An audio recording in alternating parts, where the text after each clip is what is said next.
డబ్బును సక్రమంగా వినియోగించాలి. అహంకారం, కోపంతో డబ్బును ఉపయోగించే వారి జీవితం చిన్నాభిన్నం అవుతుంది. ఇలాంటి వారి పట్ల లక్ష్మీదేవి ఆగ్రహంగా ఉంటుంది. డబ్బు సంపాదించాలనే కోరికతో ఇతరులకు హాని తలపెట్టే వారి పట్ల లక్ష్మీదేవి ఆగ్రహంగా ఉంటుంది. వారు చేసే అనైతిక పనులపై ఆగ్రహంతో లక్ష్మీదేవి వారి చెంత నుంచి వెళ్ళిపోతుంది.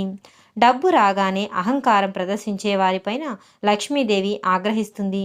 ఇలాంటి వారి వద్ద ఎక్కువ కాలం డబ్బు నిలవదు. లక్ష్మీదేవికి పరిశుభ్రత అంటే చాలా ఇష్టం. పరిశుభ్రతను పాటించని ప్రదేశంలో లక్ష్మీదేవి నివసించడానికి ఇష్టపడదు. అలాంటి ప్రదేశం నుంచి అమ్మవారు తరలి వెళ్ళిపోతారు. తద్వారా ఆర్థిక సమస్యలను ఎదుర్కొంటారు. స్త్రీలను అవమానించే, పెద్దలను గౌరవించని ఇంట్లో లక్ష్మీదేవి ఎప్పుడూ నివసించదు. అలాంటి వారికి ఎంత ప్రతిభా సామర్థ్యాలు ఉన్నా బూడిదలో పోసిన పన్నీరు అవుతుంది. కాబట్టి లక్ష్మీదేవికి ఆగ్రహాన్ని తెప్పించ